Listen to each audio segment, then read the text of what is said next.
오늘 주신 말씀 열왕기상 17장입니다. 열왕기상 17장 1절로 24절까지 말씀 한 절씩 교독하시겠습니다.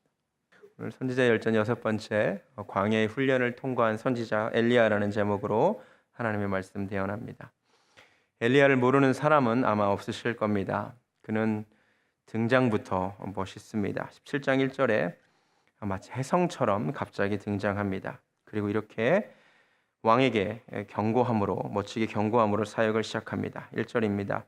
길르앗에 우거하는 자 중에 디셉 사람 엘리야가 아합에게 말하되 내가 섬기는 이스라엘의 하나님 여호와께서 살아계심을 두고 맹세하노니 내 말이 없으면 수년 동안 비도 이슬도 있지 아니하리라. 멋있지 않습니까?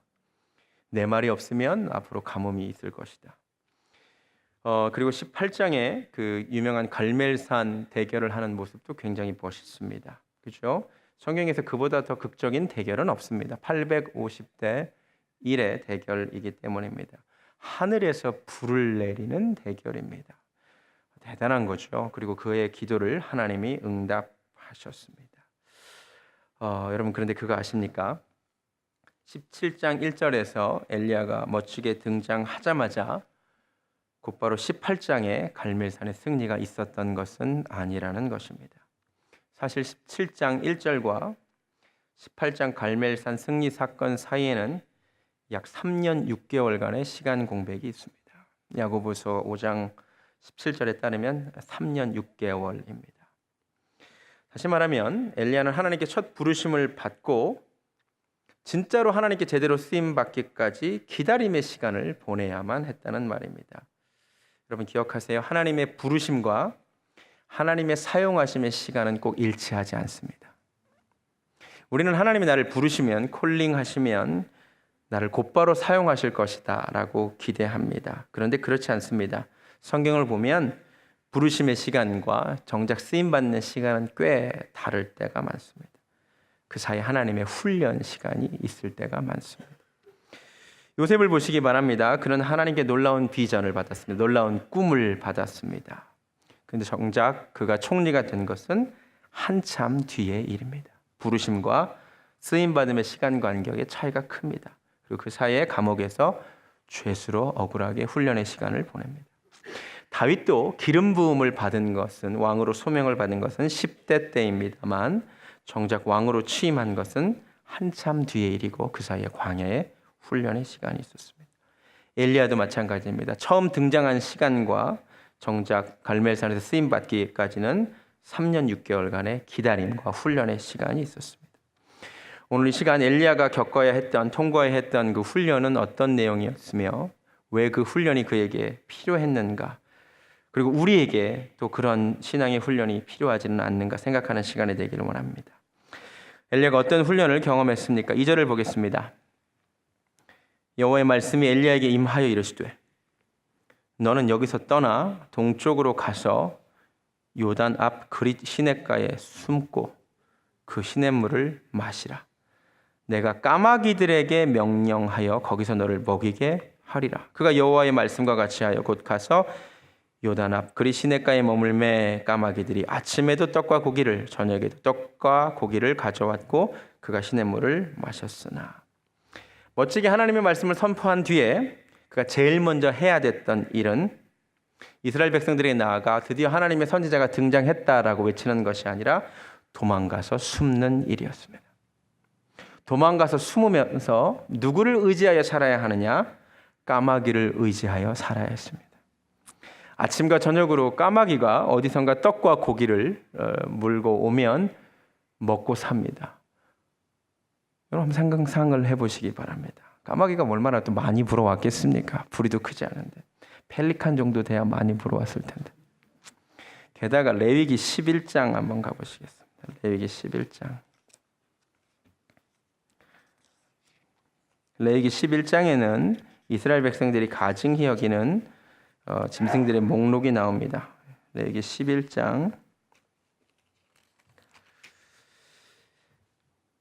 13절을 보면 새 중에 너희가 가증히 여길 것은 이것이니 이스라엘 사람들이 가증히 여기는 새의 목록입니다. 이것들이 가증한즉 먹지 말지니 곧 독수리와 솔개와 물수리와 말동가리와 말동가리 종류와 그 다음에 15절에 까마귀 종류가 나옵니다. 이스라엘 백성들에게 있어서 까마귀는 가증하게 여겨지는 새입니다.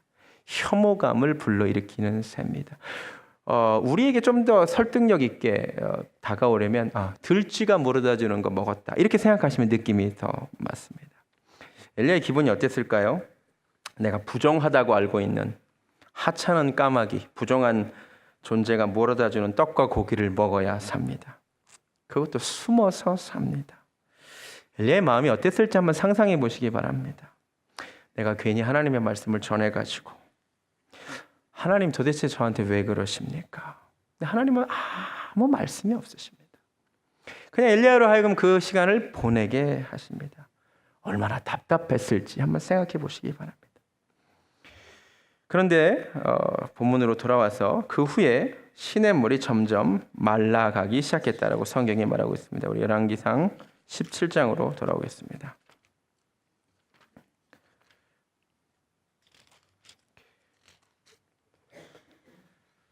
7절 땅에 비가 내리지 아니하므로 얼마 후에 그 시내가 마릅니다.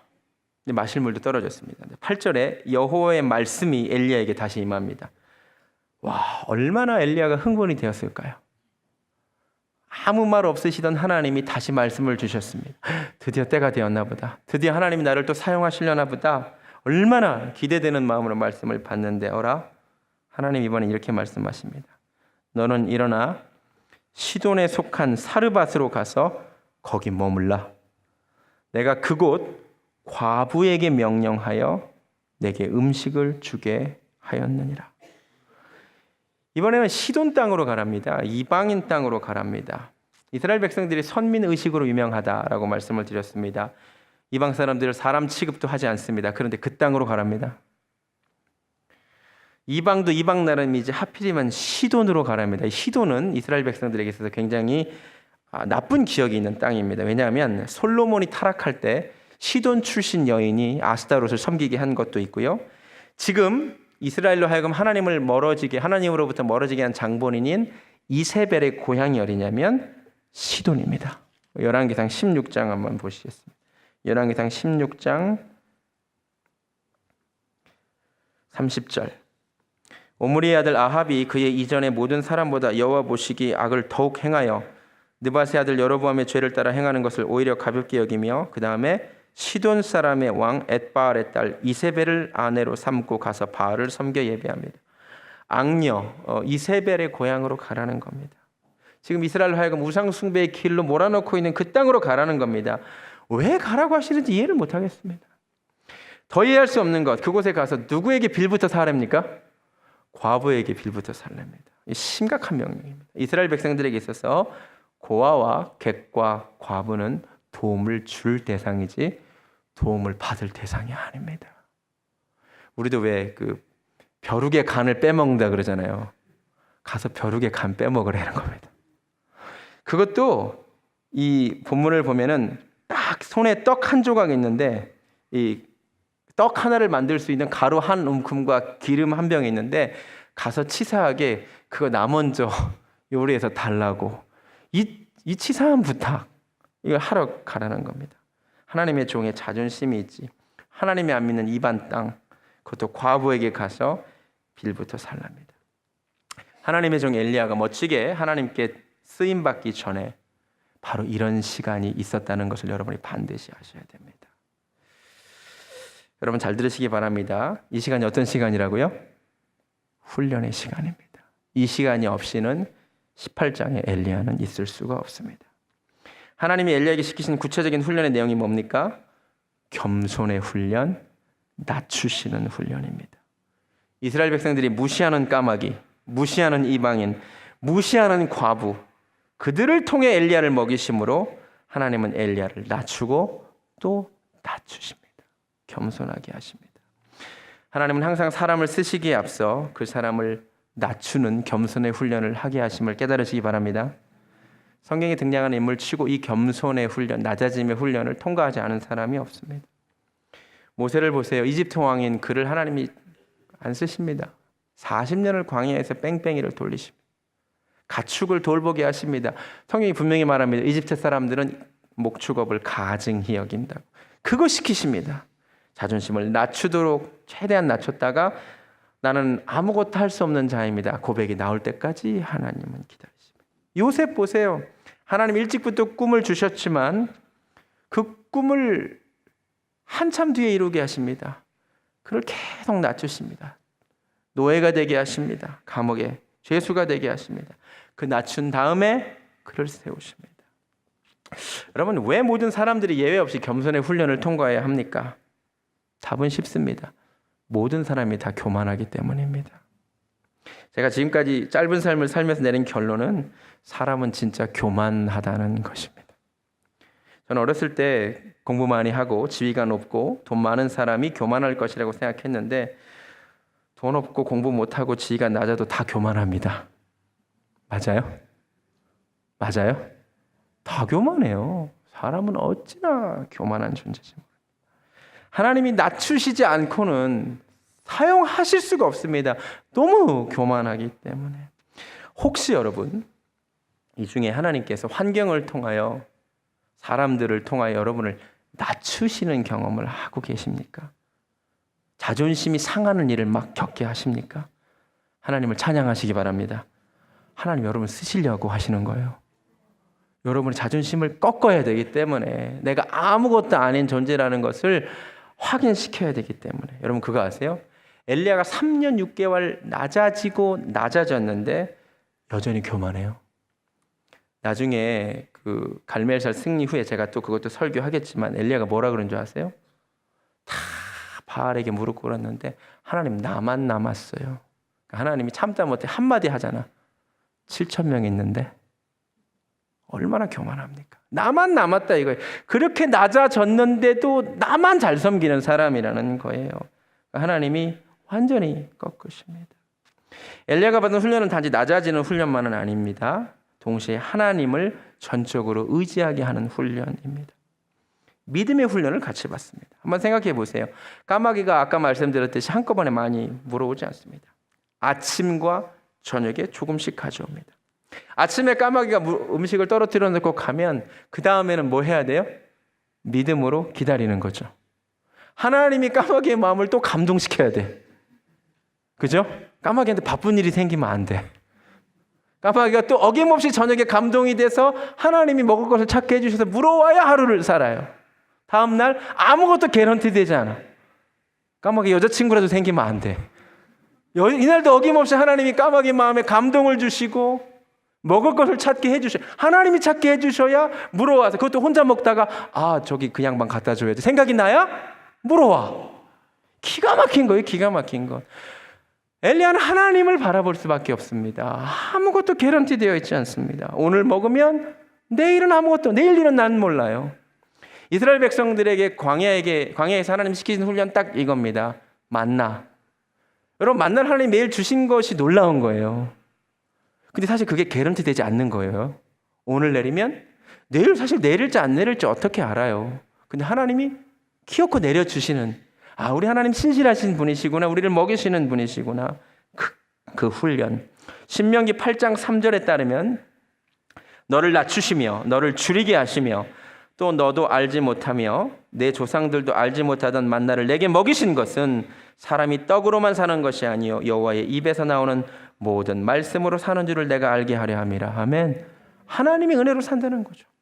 또 까마귀 훈련 끝났더니 과부에게 가서는 이게 기름병의 기름과 가루, 그 가루가 한번 먹으면 다음날 또 생겨. 근데 내일이 실제로 생길지 안 생길지는 몰라요. 하나님이 또 생기게 해주셔. 3년 6개월간 내내 받은 훈련, 순간순간 하나님 바라보는 훈련, 순간순간 하나님 의지하는 훈련, 하나님 시키신 줄로 믿습니다. 왜 이 훈련이 필요할까요? 갈멜산의 대결이 보통 대결이 아닙니다. 하나님을 전적으로 의지하지 않으면 그 대결 이길 수가 없기 때문에 준비시키신 겁니다.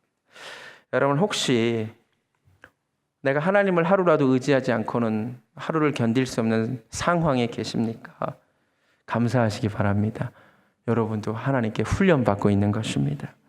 제가 엘리야 이야기를 준비하면서 매우 놀란 것, 사실 오늘 처음 설교한 것도 아니지만 놀라는 것은 바로 엘리야의 이 경험이 저의 인생에서도 사실 거의 정확하게 반복되었기 때문입니다.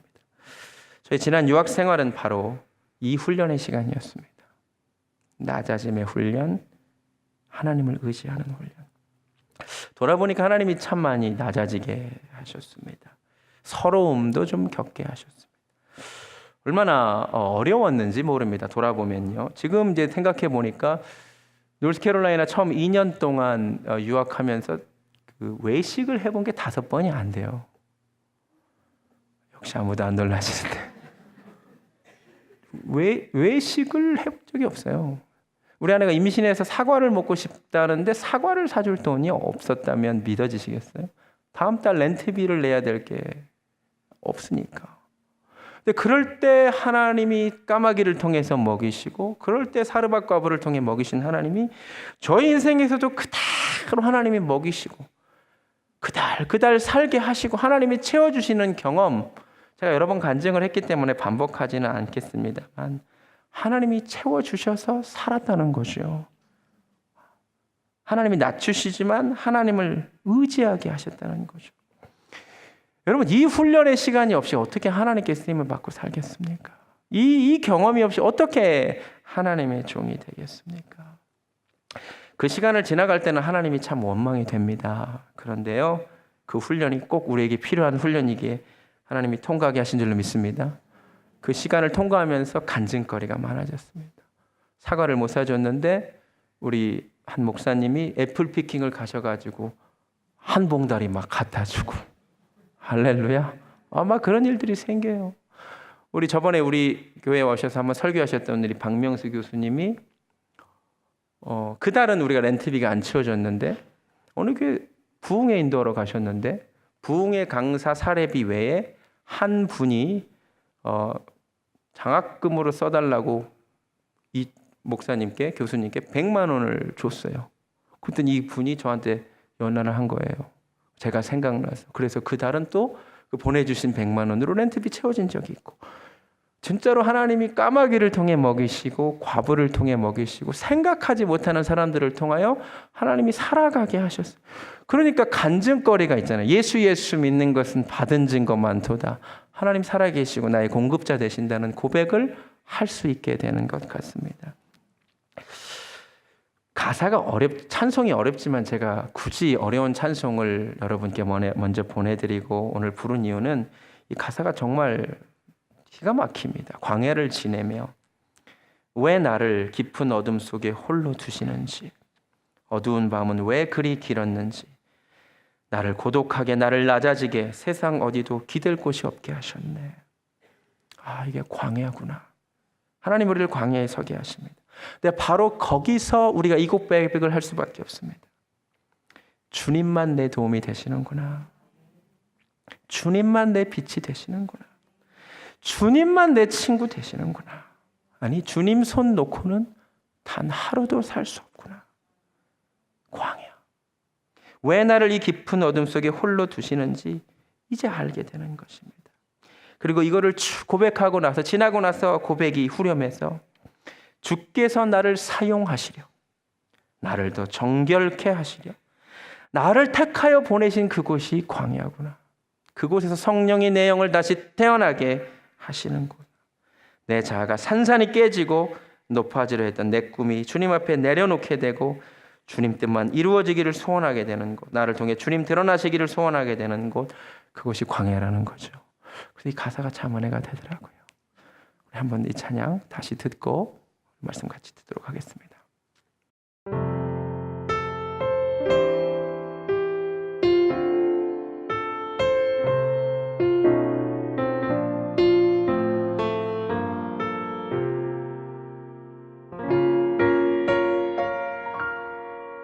왜 나를 깊은 어둠 속에 홀로 두시는지, 어두운 밤은 왜 그리 길었는지,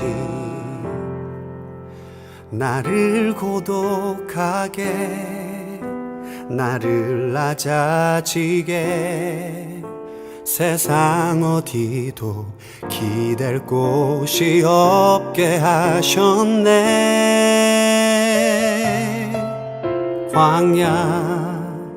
광야에 서 있네.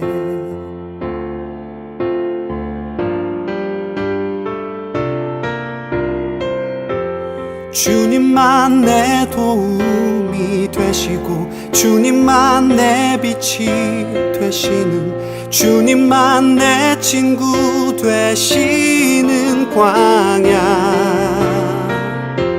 주님 손 놓고는 단 하루도 살 수 없는 곳 광야에 서 있네.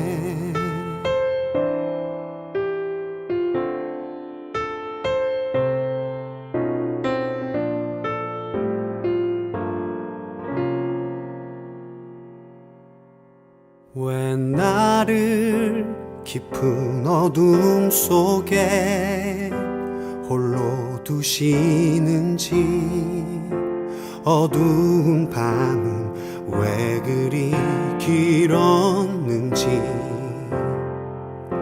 나를 고독하게 나를 낮아지게 세상 어디도 기댈 곳이 없게 하셨네.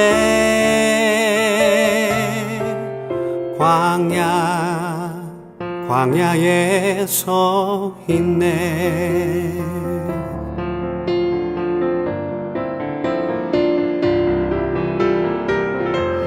주님만 내 도움이 되시고 주님만 내 빛이 되시는 주님만 내 친구 되시는 광야.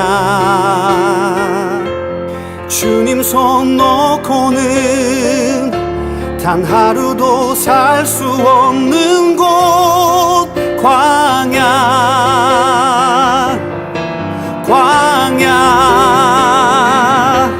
주께서 나를 사용하시려 나를 더 정결케 하시려 나를 택하여 보내신 그곳 광야.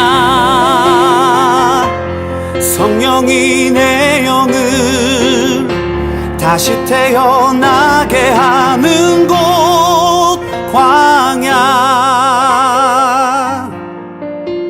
광야에 서 있네.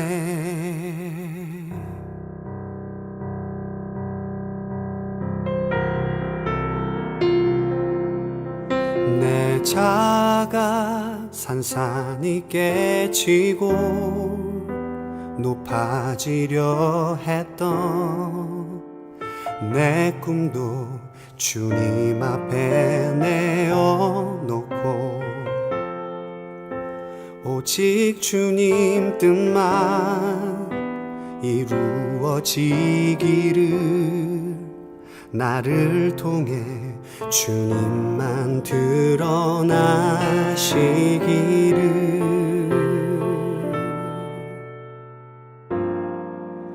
광야를 지나며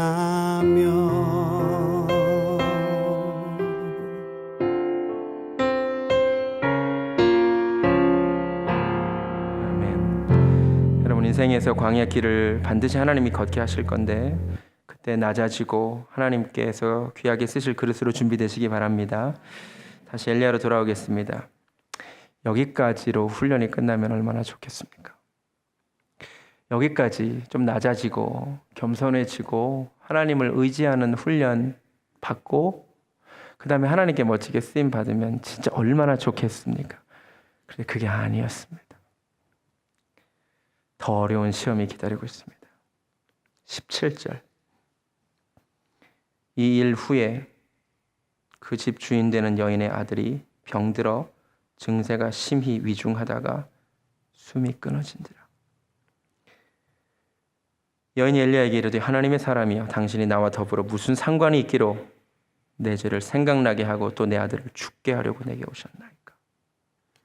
과부의 아들이 죽습니다.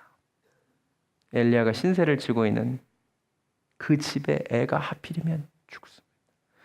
과부가 얼마나 원망하는지 모릅니다. 여러분, 이게 참 어려운 것 같습니다. 하나님이 우리에게 허락하시는 훈련과 시험이요, 단지 우리를 낮아지게 하는 것 정도, 우리를 겸손하게 하는 것 정도, 그래서 하나님을 전적으로 의지하게 하는 것 정도라면 사실 별로 통과하기 어렵지 않습니다. 진짜 어려운 게 있는데요, 때로 우리 인생에 이해할 수 없는 일이 생긴다는 겁니다. 때로 도무지 이해할 수 없는 억울한 일을 인생에서 경험하게 될 때가 있다는 겁니다. 여전히 그 상황에서 하나님을 신뢰할 수 있는가의 문제를 신앙인은 반드시 겪게 되어 있습니다. 진짜 어려운 겁니다.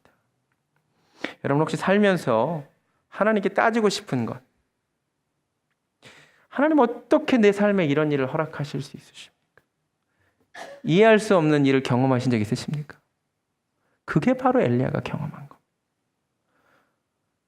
엘리야의 두 번째 시험, 낮아짐과 겸손함의 정도가 아니라 이해할 수 없는 하나님 이해할 수 있느냐? 지금 당장 하나님을 이해할 수 없는데 여전히 하나님을 신뢰할 수 있느냐? 이 굉장히 어려운 시험입니다. 제가 설교를 준비하면서 제가 한 경험이 엘리야의 경험과 정확하게 일치한다고 말씀을 드려서 제가 놀랐다고 말씀드렸죠.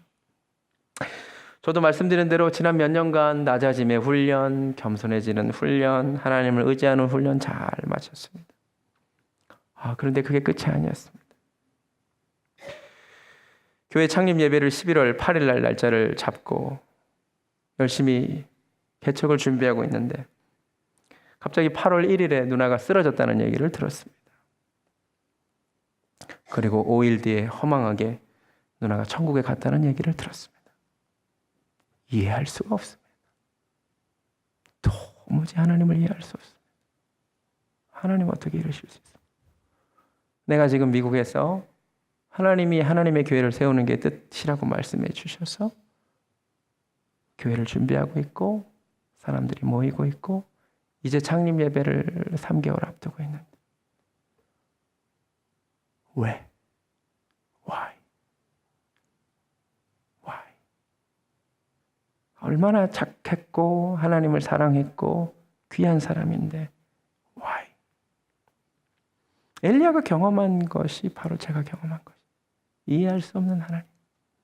지금 당장 아무리 이해하려고 해도 이해할 수 없는 하나님. 엘리야가 우리를 놀라게 하는 것은 이 상황에서 엘리야는 21절에 이렇게 기도합니다. 그 아이 외몸을 3번 펴서 엎드리고 여호와께 부르짖어 이르되 내 하나님 여호와여 원하건대 이 아이의 혼으로 그의 몸에 돌아오게 하옵소서.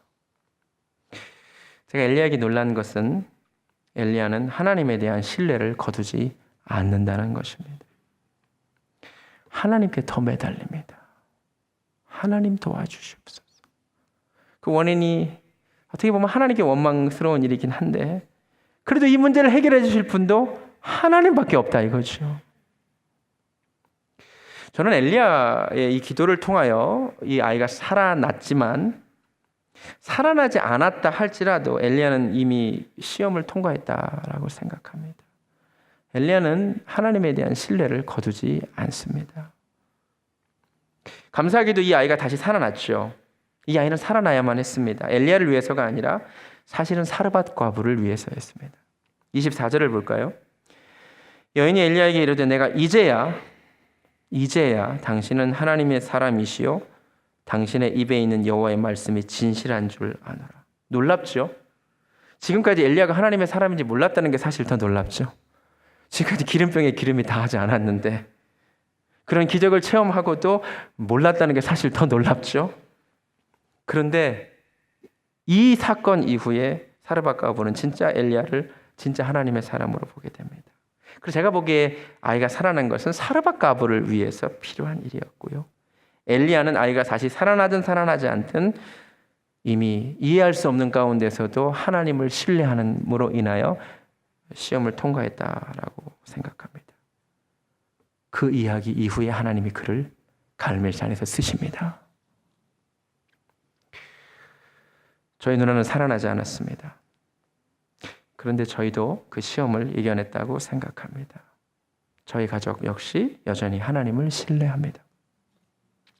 다 이해 못해도 여전히 좋으신 하나님을 고백합니다.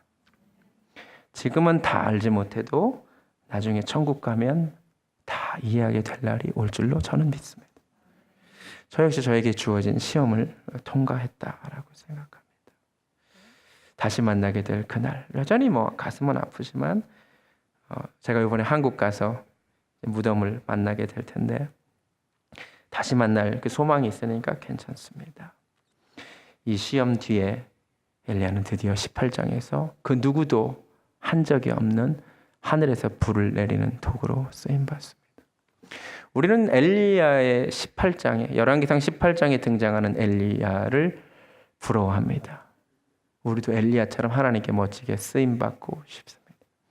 그런데 엘리야가 17장에 통과해야 했던 그 고독의 시간, 낮아짐의 시간, 자존심 상하는 시간, 어두움의 시간, 겸손해지는 시간, 하나님을 의지하는 시간 원하지 않습니다.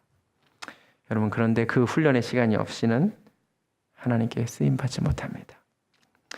여러분, 우리가 하나님께 정말 쓰임받기 원한다면 하나님 우리를 훈련하실 때 감사하게 그 시간 통과하는 우리들 되기를 원합니다.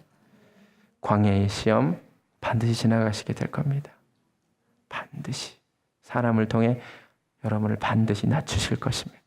자존심을 하나님이 상하게 하실 겁니다. 그래야 하나님이 쓰시기에 좋은 그릇이 되기 때문에 하나님 의지하게 만드실 겁니다. 때로 이해할 수 없는 상황 분명히 우리 가운데 벌어지게 될 겁니다.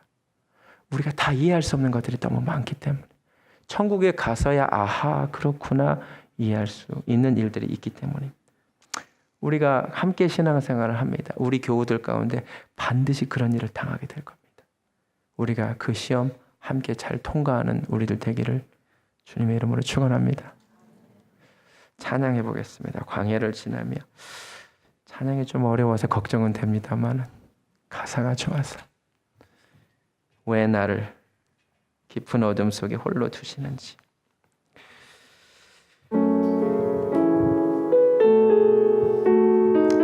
시험 부분만 부르죠. 왜 나를 깊은 어둠 속에 홀로 두시는지, 어두운 밤은 왜 그리 길었는지, 나를 고독하게 나를 낮아지게 세상 어디도 기댈 곳이 없게 하셨네. 그곳이 바로 우리가 가야 될 광야입니다. 광야에 서 있네. 한 번만 더.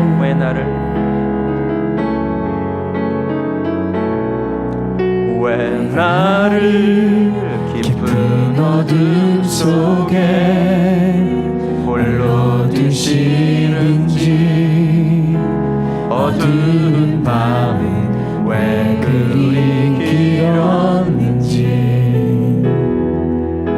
나를 고독하게 나를 낮아지게 세상 어디도 기댈 곳이 없게 하셨네.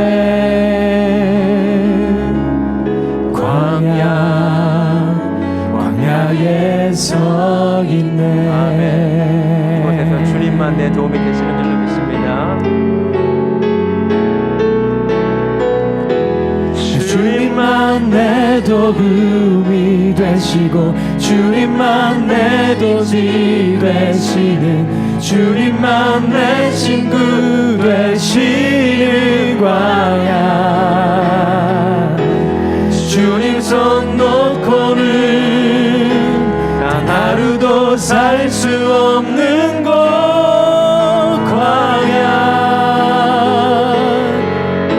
광야에 서 있네.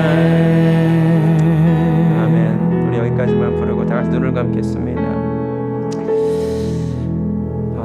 우리가 원치 않지만 때로 하나님께서 우리를 광야를 통과하게 하실 때가 있는 것 같습니다.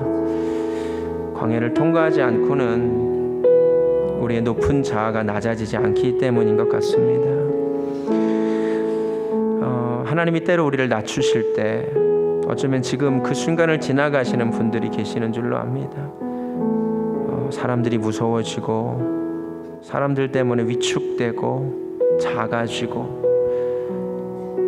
아버지, 그런 하나님이 나를 사랑하셔서 나를 쓰시기 위하여 나를 다듬고 계시는 줄로 믿고 감사하게 하여 주시옵소서. 우리 중에 정말 하루도 하나님 의지하지 않고는 살 수 없는 어려운 형편 가운데 있는 분들도 있는 줄로 압니다. 하나님, 이 순간이 우리에게 꼭 필요한 순간임을 알게 하여 주시옵소서. 이 순간을 지나가야 나의 삶을 돌보시고 나를 공급하시는 하나님에 대한 신뢰가 생기기 때문에 하나님이 나로 이길 이 순간 통과하게 하시는 줄로 믿고 감사하게 하여 주시옵소서. 때로 내 인생에 정말 이해할 수 없는 일, 지금까지 내가 알고 있는 상식으로는 해결되지 않는 갑작스러운 사고, 갑작스러운 죽음, 갑작스러운 망함이 우리 중에 있을지 모르겠습니다. 그 상황 속에서도 여전히 하나님을 신뢰할 수 있는지, 여전히 좋으신 하나님을 신뢰할 수 있는지, 아버지, 그 시험이 우리에게 닥칠 때 아버지, 어렵지만 여전히 하나님을 신뢰함으로 그 시험 통과하는 우리들 되게 하여 주시옵소서. 좋으신 하나님, 내가 다 알지 못하지만 여전히 좋으신 하나님, 그 하나님을 신뢰하는 믿음이 우리 성도님들 가운데 굳건히 있게 하여 주시옵소서. 예수님 이름으로 기도드렸습니다. 이제는 우리를 광야길을 걷게 하시는, 그를 통하여 우리를 낮추시는 하나님 아버지의 극진하신 사랑과